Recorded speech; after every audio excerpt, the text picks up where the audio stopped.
Hi and welcome to episode 2 of Pat's Procrastination, brought to you by patspropaganda.com on YouTube with myself, Clazzy Clare, and him, Chudders. Thank you for watching. Please do not forget even to hit that subscribe button to our YouTube channel. We have increased our subscribers, so we would like to increase them some more. Each episode would be good, so that by the end of the season, we're just smashing it out of the park and we can just build the hugest franchise ever. So what dynasty, we're going to create it ourselves. So anyway, jokes aside, Chudders, I don't actually know how I feel today. So how about you? Wow. Now, see, I thought you were going to be very positive, and I'm probably going to surprise you because I think that's the best the Pats have looked for a long time. Those red shirts were beautiful. I think they should be wearing them more. They look really good in the red shirts. Other than the way they played, I don't like good, the but white pants. I thought I quite liked it. I thought the uniform was really nice. I like it. Throwbacks. It was really good. I like the red shirts. I don't like white pants. I'll take it. Onto the gameplay though. Same again, and I don't just mean the disappointing loss last week. It feels deja vu the past few years, really. You're finding ways. This is going to be a long one. You're finding ways to get down, and you're not showing real fight to really challenge it and like that you're going to come back and win. It's disappointing. It's disappointing. A lack of O-line, I would say, is probably the biggest factor, maybe, of why you lost. I'll start off by saying to you, I don't think Mac is the reason we lost before you start down a train of blaming him or thinking that I'm going to blame him at least. Don't think he was the reason you lost. I thought he did all right. He put up some decent stats. Likewise, all the receivers had pretty good stat lines in the end. Bourne, similar to last week, actually. Bourne was targeted the most. But only caught about half of them, which is interesting. Everyone else, distribution was there, except for probably the one person, and this is a big talking point, that we'd like to see more, Douglas. You're incorrect in your statistics. Go on then, correct me. Oh no, I apologise. You are correct in your statistics. Bourne was targeted the most, but had... It's almost like that's what I said. The third least. Oh, right, okay. It's fine. That's fine. Of course, you worried me there. That waving really worried me as to what was going on. I wasn't sure if there were planes landing. It only took you 30 minutes to look. Maybe you were waving in the jets ready for next week. We'll see. No, Douglas is the standout in the receivers that obviously stood out. That he sadly was the victim. I'm going to phrase this. He was the victim of a punch-out fumble. He did not drop the ball. He maybe could have protected it a little stronger, but it's not like it was really out there for the taking. It was a good defensive play more than it was poor offensive play. But the big talking point is he wasn't brought back into the game on offense. And that angers and annoys me. What are your thoughts? You and the rest of Patriots Nation. Well, my first thought is he only had 2 receptions. One of the top receivers was a tight end. Hunter Henry was out there smashing it all over the place. So you're there, loving it up on Douglas with his 2. I mean, come on. Give some love for somebody who's actually working really hard. To be fair, not really loving it. It's not loving it up on. It's not loving up on Douglas. Excuse me. I wish we'd seen Douglas about Douglas. No, this is just going to turn out to be that you're just going to talk over each other today. Then is that how it's going to be? Because it's not. It's Madness Monday. I thought the thing that was going to excite you most about this game, whilst I was smiling at the red uniforms that we saw, I thought you'd be most happy that Bill started with a 3 tight end set for the first play of the game. Oh my word! This is your audience now watching Claire not be excited by the most tight ended she's ever seen on a Patriots field. It was one and it succeeded in not very much. See, for me, no, shut up. For me, the excitement with the tight endage was seeing Hunter Henry and Mike Gesicki keep lining up together and have 88 and 85 was giving me tingles. That's what was making me tingly. So yeah, one single lineup of 3 tight ends doth not a stirring make me, I'm afraid. But if it was 4 or 5, no, I thought Henry had a very good day. He again looks to be a go-to man for Mac. He's putting up. He some can good be my stats. binky any day. Wow, I must admit I picked him off the waiver line for my fantasy football teams last week, and that's been a great pickup. We're not going there today. Look, pay attention. This is the Patriots game. Get a fantasy football podcast in your own time. But I think the big talking point is the O-line or lack thereof. It did not perform well at all. What was interesting to see, and we talked about it in the preseason, it was quick plays. It was snap the ball, get it out almost immediately.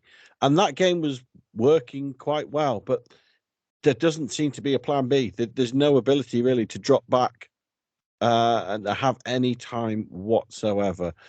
It's a real disappointment. It's a real worry. And last week, missing interior guards. This week, the guards were back, missing the tackles.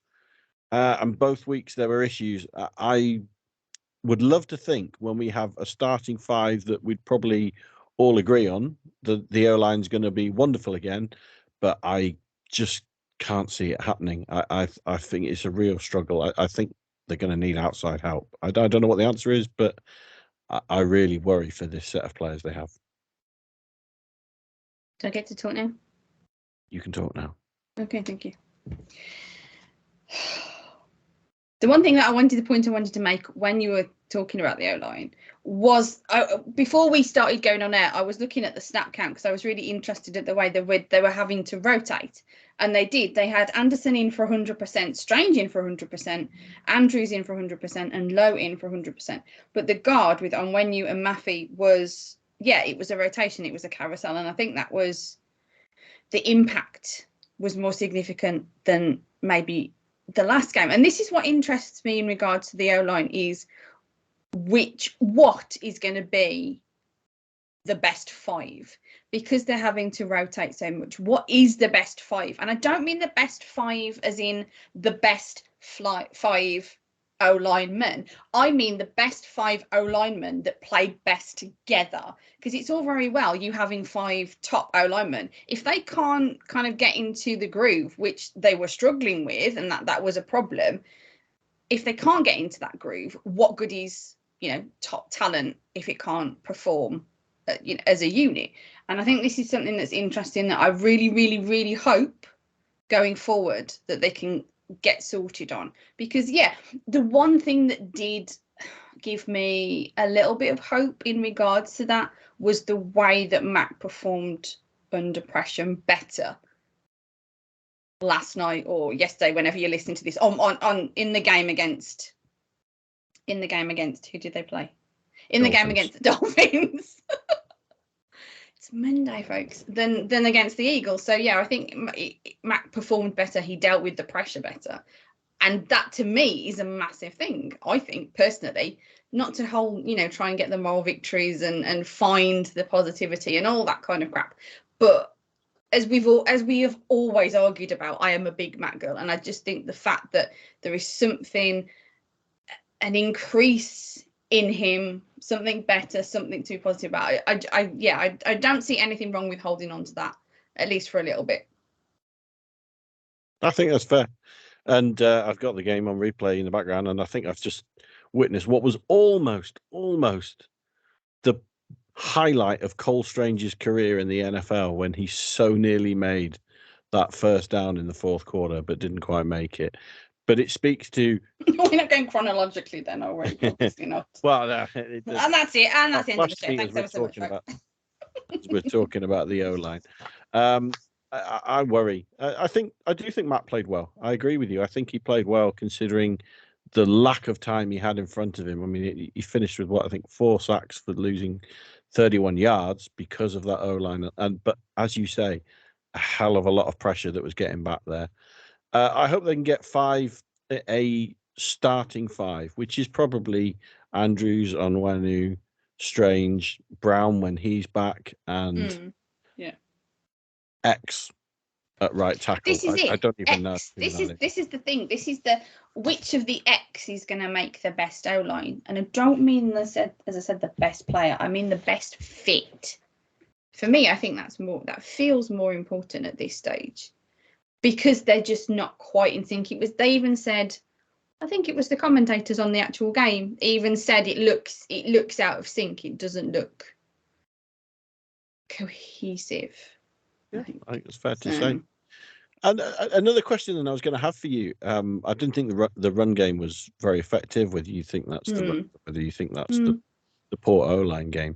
Do you think, because I know you're a big supporter of this position, do you think the Pats should be looking at maybe more of a fullback role, whether they use a tight end in that role, or as Bill's done in the past, potentially even a linebacker in that position, or even looking to use a player more specifically like that? I don't know who's out there, to be honest, in the league that they could even maybe grab, but what's your thoughts on potentially using a fullback more?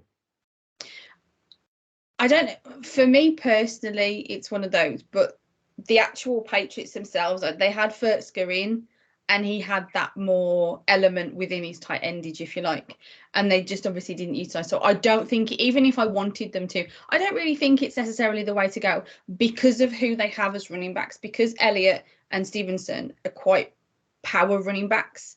I don't feel like necessarily a fullback would be of extra assistance. I mean, they did utilise Gesicki quite considerably blocking. He was actually blocking. For all those Gesicki haters, he actually blocked. And sometimes he did quite well. Are there many, you see this a lot more than I do, are there many Gesicki haters? I'm not a Gesicki hater. It was always championed that he cannot block. And when you say someone cannot block, that means zero, as far as I'm concerned.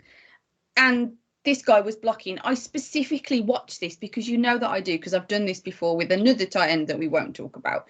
I will specifically watch the blocking.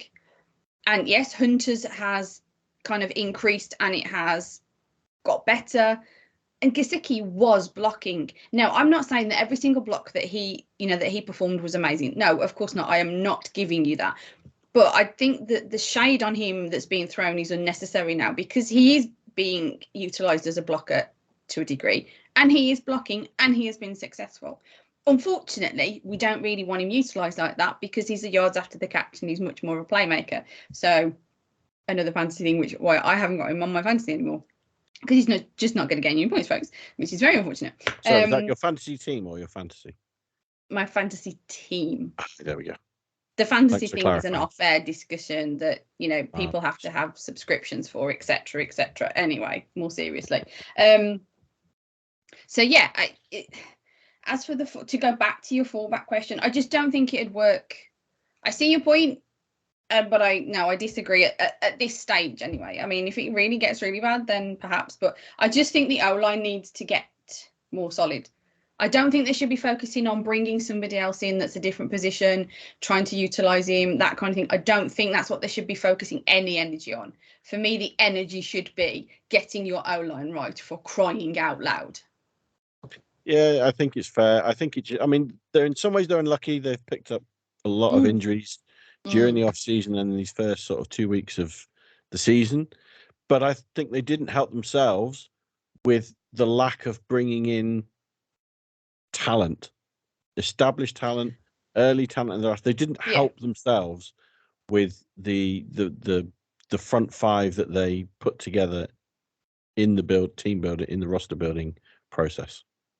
Everybody's on about draft. I agree with you, and everybody's saying that they whiffed on the draft, but you only have so many draft picks and you have so many players that you can add. And I mean, if you're gonna add a tackle, you're not going to get Gonzalez, and he's been playing rather well. So it's like you can't have everything. And I think free agency, that's where they maybe should have sorted themselves out. I think some veteran ability wouldn't have gone amiss. That's fair.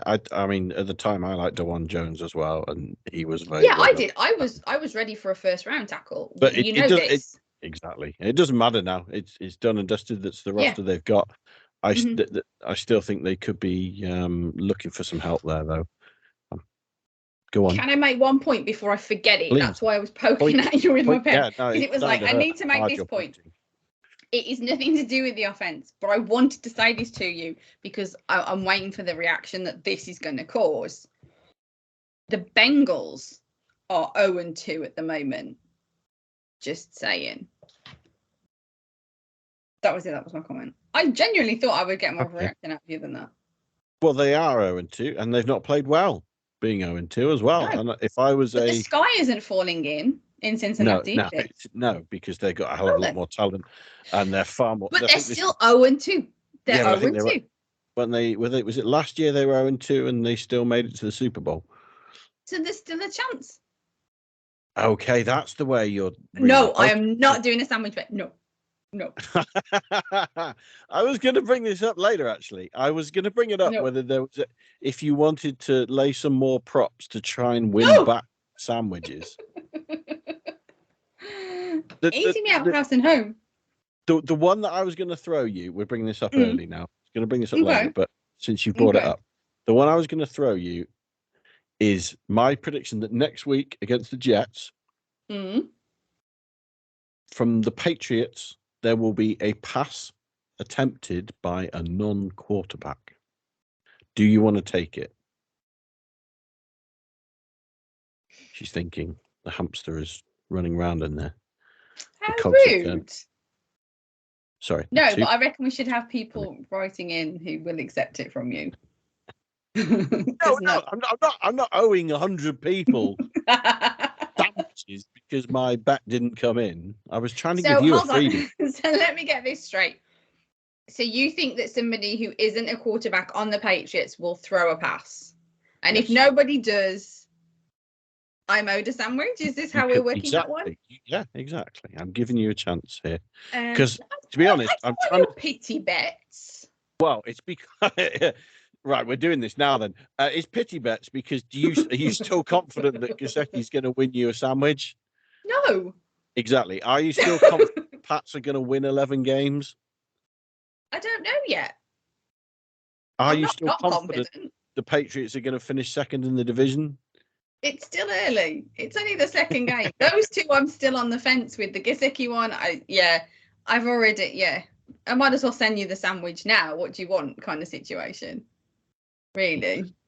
Well, we are. I'm giving you a chance to win. I don't know. I don't want pity bets so that everybody out there can say, "Oh, she's a girl and you gave her a pity bet." No, screw it. I'm stand on my soapbox. You enjoy your soapbox. Take it, but not as a pity bet. It's a funny moving on. One. Come on, you then. Moving on. Defense. What did you think? Defense.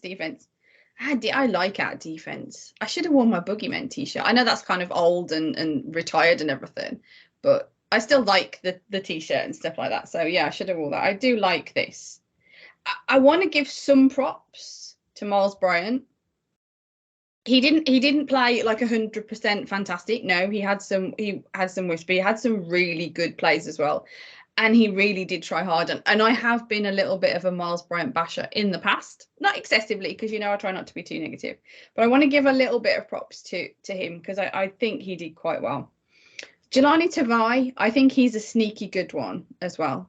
He was someone that a few people have said, I don't know what he's doing. And it really feels to me like his last two games as well. He really seems to have shown up and he looks very leaderish the way that if you watch him on the field. I've seen him kind of directing and stuff like this. Now, I may be misinterpreting something that's going on and I fully appreciate that. But just the kind of air of him and the way he's holding himself and this and that and the other. And for me, it gives a bit of confidence. So I really think that he deserves some props as well. And Duggar, he was good. The one thing that got me with the defense, though, and everybody goes on about Bill Belichick being a defensive mind and stuff like that. And it was the defense didn't evolve. I wrote this down so that I don't forget it and make sure I say it properly. The defense didn't evolve to the Dolphins' inside zone plays. And it's like, why is someone with such a defensive mind? I'm not necessarily asking you, I'm just putting this out there. Of Bill Belichick, one of the greatest defensive minds we may have ever seen kind of in our lifetimes as such, especially in my fandom lifetime anyway. Not evolve, not be able to cotton on to what they're doing and reacting. And I don't understand. And I think that sort of reflected poorly on how good our defense is. Sorry, the defense is, because the Patriots defense, to me, have such potential to be something amazing if they're not already really good. And that sort of felt like it let them down. I agree. I think that's a very fair synopsis you put on all of it. I had Tavai had a busy game, was the way I phrased it. He was flying around everywhere. They came out with an interesting look, 3 safeties deep. Yeah. To stop the big plays. I think last week that's about 17, I want to say, big plays that the Dolphins had in week 1. So Bill came out and said, "You're not doing that this week," and he gave them up too much, probably on the inside. The run game defense, I didn't think was very good. I mean, that Mozart run looked awful on tape. As a Patriots fan, that was really bad. You did have, again, I thought Judon was penetrating a bit. I thought White had a much quieter game. He did. He played less. Did you look at his snaps though? Yeah. White was only in for 30%, whereas Judon was in for 81%, and Bryant was in for 84%. So you've got a serious percentage deficit there. So it may be that he was quiet just because he wasn't in. Just wasn't being effective, maybe. But that's disappointing. You want him effective every week. I think he looked such a beast. You want to get him on the field as much as possible. I agree. But no, I agree. The defense looks good. The defense looks versatile. Whilst we're saying they weren't perfect, they look versatile. They look like they can come in with a game plan every week, depending on the opposition, whether you're going man, whether you're going zone, whether you're going after the quarterback. They look versatile. And I think the defense are going to be exciting to watch this year. Yeah, I completely agree. And I've always been a bit of an offense girl, but defense is very exciting. It was one of those games, though, that there was just a handful of small things that if they'd have gone the other way, I know you can say this about a lot of things, don't get me wrong, but it just, the way that I watch this game, there's just those couple of moments that if it was just flipped, we'd be sitting here having, never mind moral victory Monday and all that, we'd be having a victory Monday possibly. And that's what's really frustrating, is it does feel like, although they aren't exactly superb, they look like they may have been able to eke out a win in both of these games, not just the Finns game, the Eagles game as well. I think so. It's a case, if Douglas hadn't have... No, who made a drop in the Eagles game? No, his feet. I'm sorry, I apologise. If Douglas had got his feet, if Butte had got his feet down in the Eagles game, sorry, get mixed up. If he'd got his feet down in the Eagles game, we may have been talking about a different thing. We might not, because they may have then gone and scored. And yeah, okay, total ifs, buts, candy and nuts and that, as I often say. But it just feels like there was so many little things that if you just went into another dimension and changed those couple of things, how good might it have looked? How little would we be complaining? Well, all the rest of Patriots Nation complaining. I'm not complaining that much, but still, we'll see. How much would you be complaining if it had actually been a success? This is the thing. If we'd have been talking a 24-17 win, but we're basically the same game, what would you be saying? This is how would you be perceiving it, or would it just be rose tinted specs because they won? But I thought they played good, but not good enough. I think they've shown that they're not going to be a rubbish team. They're going to be in a game every week, or certainly most weeks. They're going to be in the game. They've got a defense that hopefully is not going to get lit up for a lot of points. They've got an offense which can move the ball. And to be fair, they were more efficient 2-2 for the red zone this week, but they can move the ball. They can offer something. It's not got the explosiveness of maybe a Kansas City, maybe you'd even say a Miami or a Bills, but it can move the ball. It can do something on the ground and in the air. It's going to stay in games. You just wonder, has it got the clutch gene? Has it got the ability to start finishing off teams?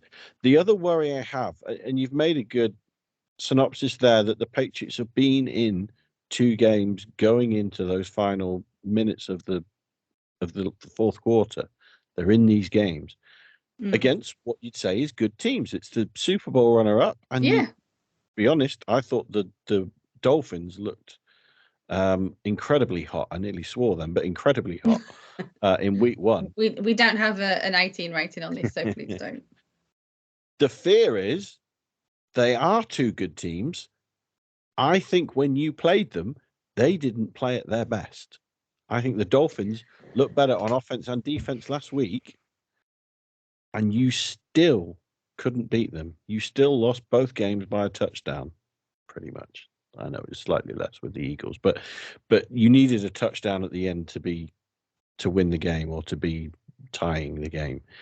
That's what worries me, is that these teams are good, but they're not playing. They don't have to play at their very best to beat you. You look like you need to play at your very best to have a chance of beating them. We're going to have to agree to disagree because we're like nearly finished. To be Excellent. Well, I'm going to quickly touch on special teams. Punting was good. No, how dare you take Kicking away the was best good. bit? You're talking about the best bit. That's not fair. That's stealing the best bit. Well, you're trying to end it, and they dialed up a good field goal block. That was some sexy blocking. That was. I gotta say. Wonderful to see. It's wonderful, and you wonder, are they going to try that again? How is maybe it's only Miami's field goal blocking? I don't know, flaw that Bill spotted, or has Bill now got a wrinkle that they can try every week and try to affect the way that and create other gaps? That was a good one. That was an interesting one. That was nice to see. Who's your sneaky good player then? Oh, sorry, go on then. Okay, so first of all, on the evolution of Mac, do you think there's still, or sorry, not the evolution, the evaluation of Mac, do you think there's still a yeah but in the evaluation? It is difficult with the O-line. I've got to admit, it is difficult to not want to say yeah, but because of his O-line being so bad. However, we're only 2 games in, and I'm actually feeling quite positive about Max. So I think he's looked better than I feared he would. I agree. There's still worries and flaws there because he's just getting rid of the ball immediately, and then the 5 yards upfield is often the run that someone's made or the scheme to get someone open. Isn't there always going to be a yeah but from some of Patriots Nation because they didn't get that number 1 wide receiver though? Yeah, probably. Aren't we always going to hear it from one camp or another because exactly? We didn't get yeah, but we didn't get a number 1 wide out. There could be a yeah but because the O-lines look so bad. Yeah, but because the penciled wonder pulled him backwards too much last year. It's an interesting one. It is difficult.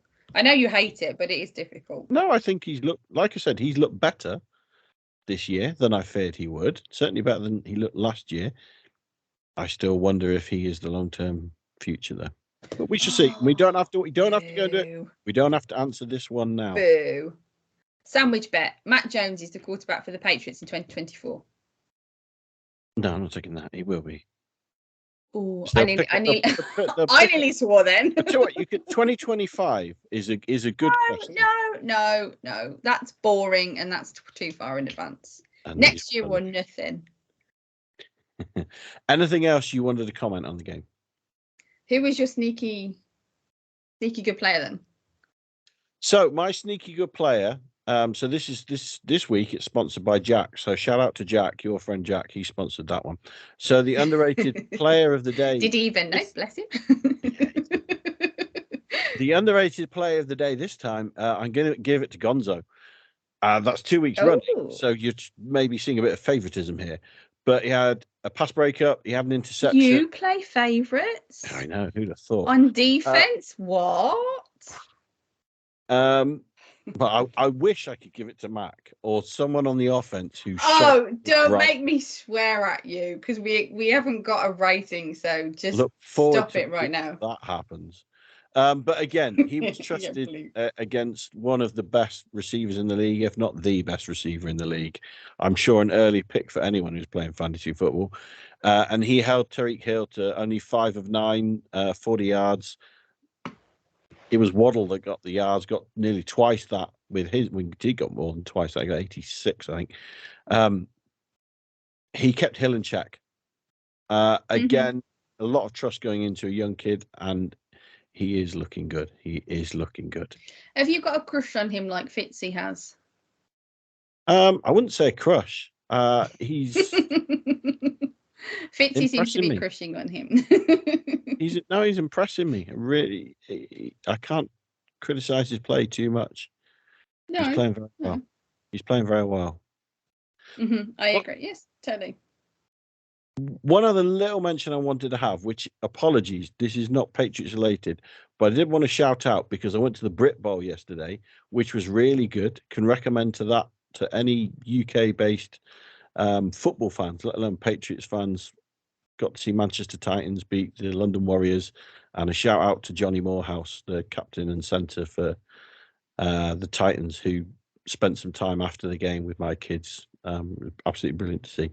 But enjoying a bit of football this side of the pond. Wasn't quite as good, although maybe they would give the Patriots a good game at the moment. But no, things aren't that bad. So the last thing I was going to check in, did you have any more you wanted to mention on your tight ends? Have you covered the tight endage? Yeah, I think I had enough tight endage excitement at the beginning of this discussion. I only need a little bit. I'm completely fine. I don't want people. Now. Yes, so people don't get annoyed with me because we've got, however many more episodes of this to try and put out there for people to watch. So want them to keep tuning in, not tuning out. And on that note, we are going to wrap it up. But I do need to say, yes, the next Patriots game is the Jets, 1 p.m. East Coast, 6 p.m. UK, Sunday, 24th of September at New Jersey. What is your stupidly early prediction this week then, Claire? Because Patriots win by a touchdown. Patriots win by a touchdown. Or more. Okay. Or more. I think you could be right, but I'll tame it down so we've got a difference. I'll say Patriots win by field goal. One thing I do, it's a must-win game. If you lose this, go 0-3, and then you got to play the Cowboys. That is looking a very dangerous start to the season. Really early prediction, like ridiculously early prediction. Early prediction for what? Like crazy early, they're going to beat the Cowboys. Oh, I like that. So you're predicting not only a 7-point victory for the Patriots against the Jets next week, you're also predicting next week that Dak Prescott gets injured, that half the defense get carted off the field or targeted for... No. One of us has to keep the positivity up, even if it is to crazy high levels.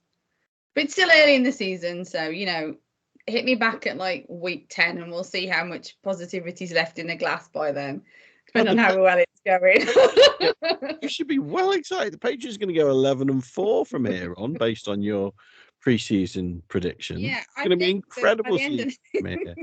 I'm going to be starting a GoFundMe to help support me pay for all the sandwich bets that I've had with you. So we will see. Big shout out and thank you to everyone who did watch this and share it. It does mean a lot to us, so thank you. Yeah, it was really cool to actually go over 100 views in our very first, very small episode that we know isn't available, in many locations. It is only a YouTube thing, and Pat's Propaganda is still building up their subscribers. So if you aren't subscribing, please do so, folks. That is it for another episode of Pat's Procrastination with Clazzy Clare and Chudders, brought to you by patspropaganda.com. Please ensure that you're going over to patspropaganda.com to see all the other works that will be on there, all the rest of the content. But please do not forget to tune in next time. And as usual, go Pats. LFG.